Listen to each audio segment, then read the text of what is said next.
Здравствуйте, это программа «Аграрный вопрос», я Алексей Киян. Органическое земледелие, нормы, правила и регламенты – тема сегодняшнего разговора. Гость студии – директор по внешним связям Союза органического земледелия Анна Любовецкая. Анна, добрый день. Здравствуйте.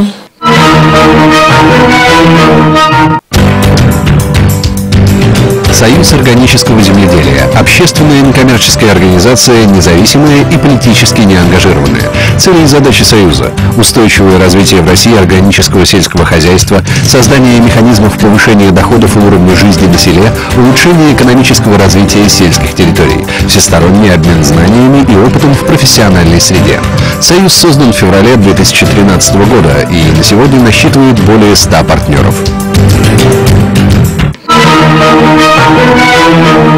А что сегодня такое органическое хозяйство? Вот с этого вопроса я начинаю уже не одну программу, и тем не менее каждый раз слышу на него разные ответы. Каковы его перспективы в мире и в России?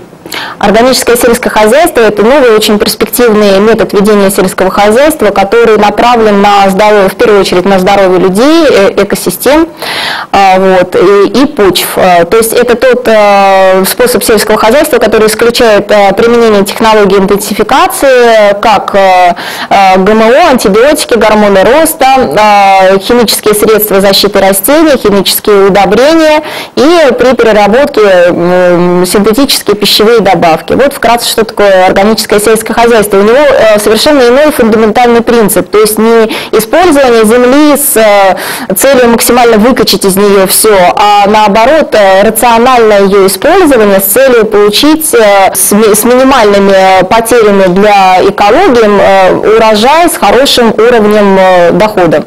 Если говорить об органическом сельском хозяйстве в Европе, оно живет сейчас за счет того, что это коммерчески оправданно, или просто потому, что, опять же, европейские дотации на гектар гораздо выше, чем у нас, а органические земледельцы получают еще сверх того? Я считаю, что в Европе оно живет потому, что там очень четко прослеживается тренд здоровья. Да? То есть люди понимают, зачем им нужны органические продукты. И спрос диктует развитие рынка. Да? То есть если человек хочет, то фермер будет это производить. А вот фермеру-то для чего это нужно? Если, в принципе, устраивают проверенные уже годами технологии, может быть, не веками, но годами технологии, устраивают поддержку, устраивают то, что государство обеспечивает им реализацию продукции, для чего им переходить на более сложное, иногда более физически трудоемкое хозяйствование? Оно более высокомаржинальное, у него очень прямая здесь заинтересованность. То есть если производство в среднем падает процентов 30, а у нас, поскольку не очень эффективное, интенсивное сельское хозяйство, в российских условиях процентов на 10 проседает,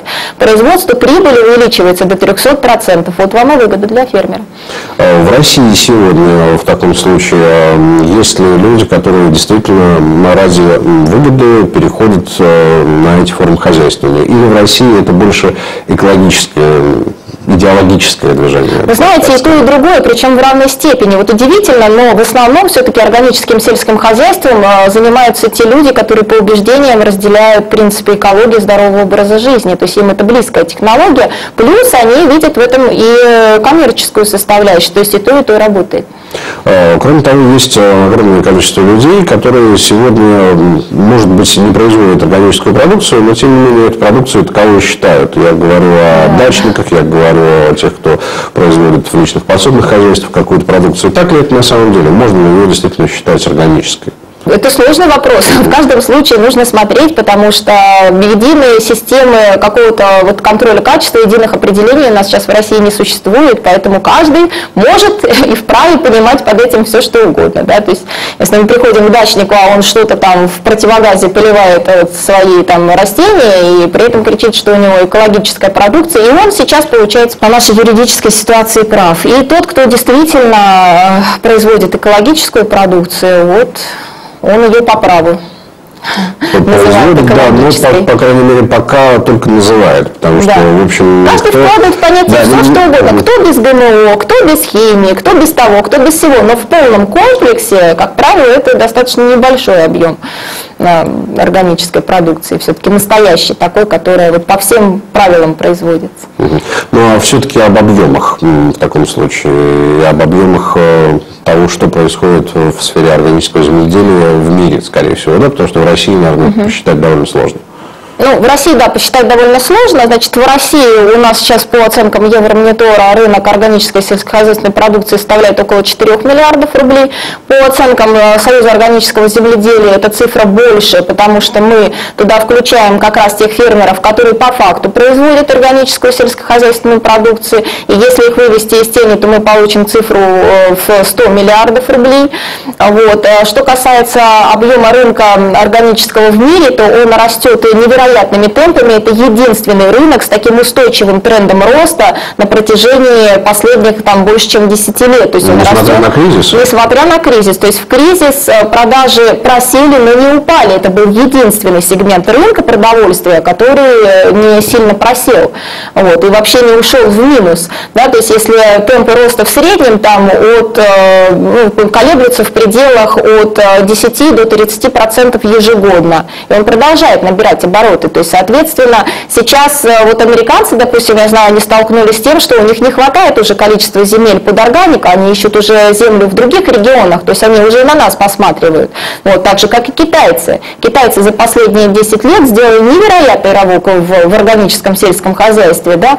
То есть они являются самым большим экспортером как раз сейчас в США. Вот, и если у них за последние 10 лет бешено развилось органическое сельское хозяйство, то Россия за это время потеряла 8 тысяч деревень, и 20 сейчас находится на грани уничтожения. Мы сидим на этой земле, рядом уже весь мир на нее смотрит, а мы все решаем, браться нам за органическое сельское хозяйство или не браться. Вот хотелось бы поговорить о том, зачем России нужно органическое сельское хозяйство, да, то есть почему мы должны его развивать. Здесь четко совершенно есть политические, социальные, экологические выгоды, которые касаются. Первое – это качество и здоровое питание для населения. Почему это важно? Потому что у нас в России сейчас ситуация с качеством питания очень плохая, потому что 30-50% всех заболеваний России связаны с некачественным питанием и с нарушением питания. А это, между прочим, ущерб государству почти в 13 триллионов рублей ежегодно. Вот, это официальная статистика. Значит, кому нужны органические продукты? В первую очередь нам нужно обеспечить это дети. У нас от 0 до 7 лет 6 миллионов детей, примерно такое же количество у нас беременных и кормящих. Плюс к этому тех, кто страдает аллергиями, а это почти 30% населения России, те, кто страдает сахарным диабетом, ожирением и так далее. Вот. То есть огромному количеству населения России нужны сейчас органические сельскохозяйственные продукты. Второе – это здоровье окружающей среды. То есть у нас технологии интенсивного сельского хозяйства, они засаливают почву, опустынивают почву, вода и воздух засоряются химикатами, и ежегодный ущерб по оценкам Союза органического земледелия превышает 3 миллиарда рублей, это чистых убытков. Значит, второе – это социальное устойчивое развитие села, то есть развивая органическое сельское хозяйство, мы развиваем село. Это надо понимать и принимать во внимание. То есть если у нас есть политическая воля к тому, чтобы оставлять эту землю, а у нас уже начинают появляться сомнения, есть ли у нас политическая воля оставлять эту землю или давать ее распродавать и ограничиться Москвой, сделать Москву и большую Москву, а все остальное население, ну пусть оно там вот доживает, сколько сможет дожить, а остальное пусть приходят крупные компании, раскупают это, производят там все, что хотят. Вот. Так если мы хотим оставить себе этот золотой запас, это нефть будущего, вода и земля – это нефть будущего, поэтому нам, естественно, нужно это сохранить. Вот. И запуская технологии органического сельского хозяйства на нашей земле, мы развиваем средний класс на селе. Это основа любой экономики мира. Да? То есть мы запустим этот средний класс и увеличим доходы на селе. То есть доходы в органическом сельском хозяйстве возрастают на 300% в среднем. Это тоже официальные данные. Это все государственная, в общем, задача, которую вы сейчас озвучиваете. Человеку, который живет на земле и работает на земле, фермеру, для чего нужно переходить с одних рельс на другие? Если, допустим, вот не пришел он еще к этому внутренне и не стал идеологом. Хороший вопрос. Вы знаете, мы очень много обсуждаем вот как раз в Союзе органического земледелия именно эту тему. То есть кто же потенциальные органики, да, в России, да, кто они? Вот у нас совершенно вот по тому, вот, как мы сейчас смотрим на ситуацию, складывается совершенно четкое понимание, что органику в России будут развивать те, кто сейчас уже производит органические продукты, либо близки к этому, то есть надо чуть-чуть там еще что-то вот технологии там подделать, и тогда он может претендовать на сертификацию, то есть что ему это уже близко. Либо формировать новый класс фермеров. Мы уже говорили о том, что 20% горожан готовы рассматривать переезд на село и заниматься технологиями органического сельского хозяйства, агротуризма и так далее. То есть переселяться, жить и работать на земле, получать стабильный доход. Так вот, для них органическое сельское хозяйство тоже очень хорошо подходит. И это достаточно большие цифры. То есть вот одних ты уже озвучила, что одних ЛТХ, которые готовы перейти сейчас на технологии органического сельского хозяйства, больше 10 тысяч. То есть это вполне себе большая цифра. Каким образом сегодня проводится сертификация этих хозяйств? Можем ли мы взять какой-то опыт за основу? Или как это может быть устроено в России? За основу Союз органического земледелия считает, что мы должны взять мировой опыт и практику, которая происходит, допустим, вот в соседних у нас странах, в Европе, там уже более 20 лет, как появились законы. Россия, кстати, отстает на 10 лет, в среднем на 10-15 лет от всего мира органики, да, вот такие мы тяжелые со своими огромными территориями, пока додумаемся. Других проблем еще было достаточно. Тем не менее, как у них это работает и как было бы хорошо, чтобы у нас работало в России. То есть должен быть рамочный закон, рамочный техрегламент, национальный стандарт. Затем на основе этого должен быть орган, который аккредитовывает систему добровольной сертификации, а дальше действует система добровольной сертификации. Причем Союз органического земледелия считает, что надо как можно больше полномочий отдавать регионам, не замыкать это все на федеральный центр, иначе мы получим органическое сельское хозяйство внутри Садового кольца, потому что мы прекрасно знаем, что как у нас федеральные центры бывают оторваны от ситуации в регионах, и те решения, которые они принимают, они, как правило, вообще совершенно не подходят и не соответствуют, они по степени совершенно неадекватны тем условиям, которые есть. Регионы сами знают и понимают, как им нужно развивать у себя органику. То есть есть, допустим, в регионах, там, в ГУПы, различные организации общественные, саморегулируемые организации, пусть они и контролируют там органику, пусть они это и развивают, для них это и доход, и они будут развивать именно свою территорию и защищать рынок и от фальсификата, и от импорта, и от всего, что мешает развитию именно местных брендов. То есть получается, что мы могли пойти по развитию региональных брендов, по пути развития каких-то локальных законов и норм, регулирующих органическое земледелие, но могли бы уже в прошедшем времени, потому что сейчас все-таки на федеральном уровне разрабатывается закон, который будет регулировать эту отрасль. Вот что касается этого закона, знаю, что он проходил уже межведомственное согласование, был оттринут многими ведомствами. Сейчас мы на сайте Минсельхоза, по крайней мере, можем ознакомиться с еще одной редакцией закона. Вот что исходит из нее, к чему может прийти в будущем органическое или экологическое земледелие в России? Ситуация с законом очень странная.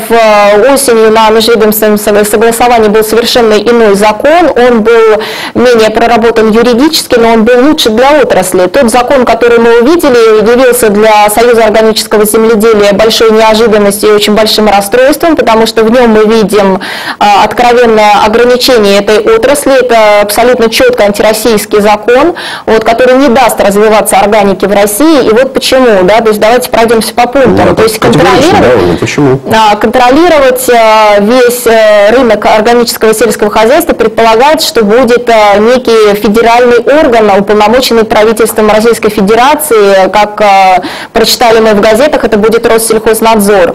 Значит, вот я сказала, что мы считаем, что федеральному центру нельзя давать полное руководство, да, иначе мы получим узкое горло. Те, кто будут близки к федеральному центру, только те и получат какие-то... Россельхознадзор уже присутствует везде, по всей России. должны вырабатываться решения, то есть решения по развитию рынка органического сельского хозяйства, они будут вырабатываться в Москве, то есть Москва будет диктовать Чукотке, как правильно выращивать органических оленей и так далее, да? Дагестану, как производить те самые органические помидоры, фрукты, овощи и так далее, да? Пусть регион, каждый сам развивает свои бренды и создает там какие-то механизмы свои, которые будут работать. Иначе мы не видим в федеральном центре возможности, во-первых, нет таких человеческих ресурсов, даже не человеческих, не лабораторных у Россельхознадзора. Если говорить о контроле органики, да, то это должна быть инспекция. Инспекция, которая состоит из двух человек, инспектор и аудитор.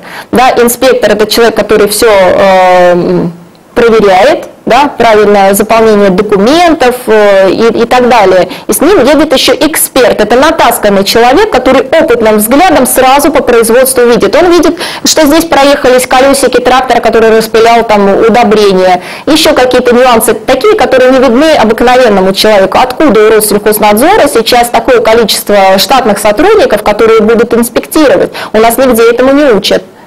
У нас нет никаких технологий вот развитых и системы обучения органическому сельскому хозяйству. Да? То есть мы вешаем на федеральный орган те задачи, которые он физически не способен выполнить. Плюс непонятно, зачем это делается. То есть мы называем это законом о контролирующем органе.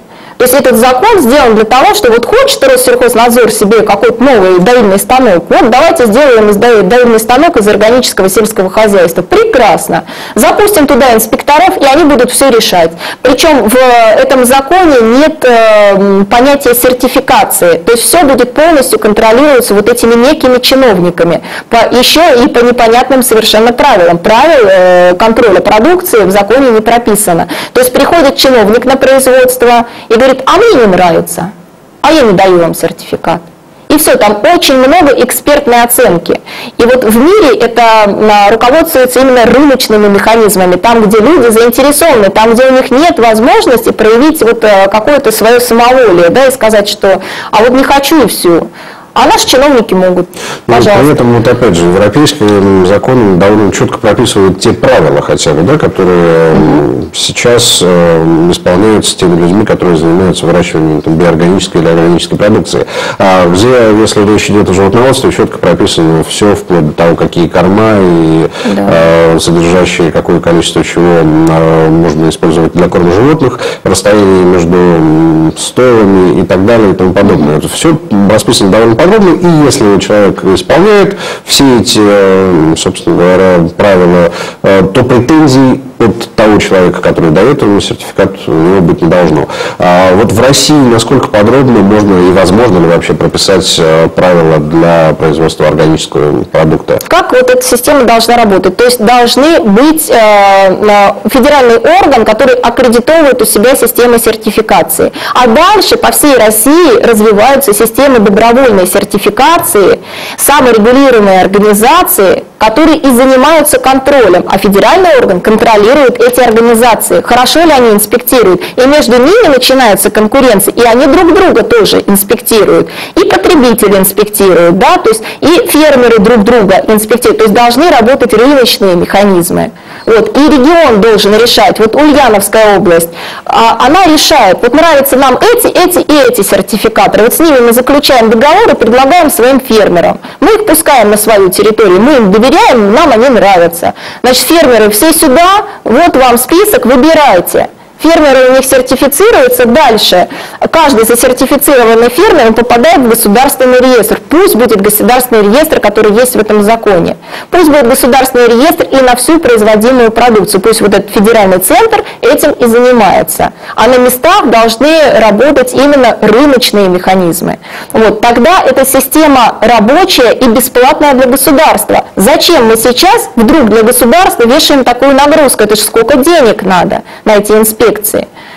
Ну, то есть, по большому счету, это создание с нуля, во-первых, нового отдела, во-вторых, обучение. Обучение и плюс постоянная инспекция. Да? То есть в органическом сельском хозяйстве они минимум раз в год во всем мире должны инспектировать, в этом законе раз в 5 лет. Ну, это вообще нонсенс. То есть раз в 5 лет пришел чиновник, дал сертификат и все. И на 5 лет ты производитель. Можешь делать все, что хочешь. Ура, отлично. Но все-таки в государственной структуре есть хотя бы четкая система подчинения, можно обязать, можно проверить. А можно и не обязать, а можно и не проверить. Ну, в идеале, будем говорить в идеале. А где и откуда появятся компании, которые будут сертифицировать продукцию на территории России? Когда появятся единые требования, и когда сертификаторы, они сейчас уже видят этот рынок. Просто сейчас, пока нет единых правил, им нет смысла выходить и создавать системы сертификации. Мы знаем 3-4 очень крупных организаций, которые сидят и ждут этого закона. Как только будет этот закон, будут запущены национальные вот такие вот свои крупные системы добровольной сертификации органической продукции. Серьезные, по международным требованиям, по всем стандартам. Рынок, есть спрос, есть фермеры, которые хотят производить эту продукцию. Поэтому, конечно, появятся те, кто предоставит им эту услугу. Это вполне рыночная ситуация. Вот что касается, вот помимо того, что в законе отсутствует понятие сертификации, хотя в ноябрьской версии это все было, и это все было прописано, там отсутствует еще национальный стандарт и международные стандарты. То есть то, что предлагает нам сейчас Единая Россия, это значит сделать какой-то внутригосударственный, внутрироссийский рынок органической продукции, который никак не соотносится с мировым рынком. И причем и требования еще непонятные, их там нет в законе, да, то есть конкретных требований, их еще и нет. Вот. Что это будут за требования? То есть там признаются только международные договоры и некий документ, который предполагается, да, о том, что такое органическое сельское хозяйство в России. Что это будет за документ, пока тайна, под 7 печатями. Вот. Но, тем не менее, мы считаем кардинально неправильным не корреспондироваться с международным рынком. Мы же в ВТО. Почему мы не можем производить и продавать сразу органическое сельское хозяйство? У нас спрос на это есть. Вот мы запустили механизм, вот мы запустили систему сертификации, пусть это будут западные системы сертификации, которые работают на территории России. Если западные партнеры не доверяют российским системам сертификации, пусть приходят западные, сертифицируют нашу продукцию на экспорт. Тогда нам нужно, наверное, пора, по крайней мере, отказаться от собственных компаний, которые будут заниматься сертификацией. Да, можно и так сейчас, просто эта сертификация чуть-чуть подороже, ну чуть-чуть, а подороже, чем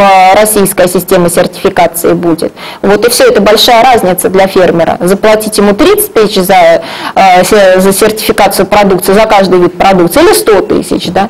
Ну, мне кажется, что да, европейская сертификация действительно дороговата, и поэтому нужно будет создавать свое уже только потому, чтобы хотя бы... Чтобы она была доступной. Конечно, конечно. Вот этот механизм, и Союз органического земледелия выступает именно как раз за этот механизм, чтобы сертификация была доступна людям, иначе они не выйдут из тени, иначе они так и будут производить и продавать эту продукцию втихую. Как ЛПХ и вообще не является ни налогоплательщиком, не видит и не слышит, и не нужно. Вот чем меньше будет государство, тем лучше. Вот в этом законе есть еще совершенно удивительный пункт, 14 статья, где можно закрыть органическое производство по совершенно непонятным критериям. Вот просто вот сейчас я зачитаю, да, как он звучит.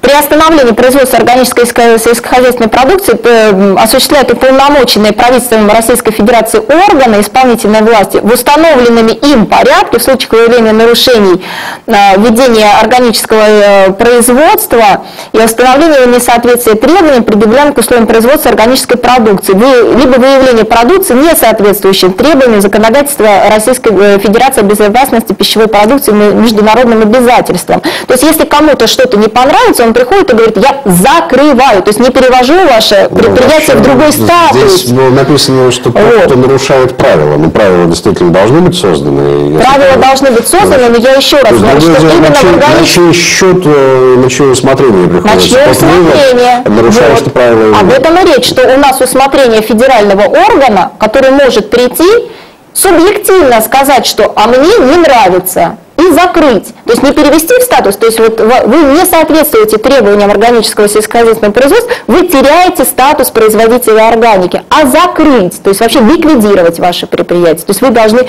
перерегистрироваться после этого. Ну что это такое? Мы считаем, что это вообще просто откровенно рэкетирский такой вот метод вот прямого давления на... Вот если кто-то кому-то не нравится, вот тут есть чем пригрозить. Извините, или пришел на территорию конкурент, который не нравится крупному производителю. Вот сидит он у себя в области, и ему хорошо, и вдруг кто-то на его область там на краешек присел. Ему не нравится, он ведет к инспектору, дает ему взятку и говорит: слушай, иди сходи, закрой его. Тот идет и закрывает его. Вот как это будет работать. Кроме этого, у нас есть еще огромное количество контролирующих органов, которые, в принципе, могут также отнестись вообще к любому бизнесу. Поэтому это уже не только беда российского земледелия, но и просто открывать им для этого пункт специальной статьей, это откровенный ход для того, чтобы так и делалось. Вот там еще есть совершенно замечательная 17-я статья о том, что действие федерального закона о защите прав юридических лиц и индивидуальных предпринимателей при осуществлении государственного контроля и надзора не распространяется на проведение контрольно-надзорных мероприятий в отношении производства органической продукции. Зачем нужен этот пункт? Это что значит? Это значит, что в любое время Россельхознадзор, ветеринары и пожарники, и СЭС все могут нагрянуть к этому несчастному производителю органической сельскохозяйственной продукции. Рядом стоит завод огромного там производителя молока, которого на дух не пускают, они раз в году только имеют право туда зайти, а к этому они могут хоть каждый день. Вот с утра звонок, и они все впятером стоят, карманы вот так вот открыли, и пожалуйста, да, и каждый день, пожалуйста. То есть зачем мы открываем вот этот вот... То есть почему мы в неравные условия ставим производителя органической сельскохозяйственной продукции. Вот. И очень критичным пунктом в этом законе мы считаем, что из него выпало участие союзов и профессиональных организаций, ассоциаций в выработке законодательно-правовой базы, выработке государственных программ и выработке вообще какой-то политики, всего, что касается развития органического сельского хозяйства. Это очень специфическая область производства, там, где есть масса всяких специфических требований. И, естественно, такие вот общественные объединения, как Союз органического земледелия, они должны принимать участие и в выработке законов, и в выработке тех регламентов, в выработке национальных стандартов. Иначе рынок работать не будет, потому что мы представляем интересы огромного количества производителей органической сельскохозяйственной продукции. И не только, в основном производители, но и переработчики, и ритейл, и сертифицирующие компании. Мы собираем, консолидируем всю информацию, вырабатываем вместе с ними решения и несем эти решения во власть. И там мы тогда принимаем те законы, которые будут работать. А если это исключить, то вот сидят чиновники и вот там вот рассуждают, да, как бы нам спасти село, как бы нам спасти организм. Это оторвано от жизни, это не работает, потому что у нас огромное количество, мы сталкиваемся с некомпетентностью на каждом шагу. Никто не понимает ни принципов, ни методов работы в органическом сельском хозяйстве, не изучает этот опыт, а мы его изучаем досконально и со всеми странами, и готовы делиться этим опытом, готовы делиться знаниями и практикуем это сейчас. И любой может к нам прийти и получить информацию, влиться в союз, влиться в наше движение. Мы сейчас, более того, мы призываем всех, объединяйтесь, давайте нам информацию, давайте, что вам необходимо, давайте вырабатывать консолидированные решения, давайте что необходимо для того, чтобы не то, чтобы даже стать членом союза, а чтобы получить какую-то информацию или понять, что ты можешь участвовать в этом движении?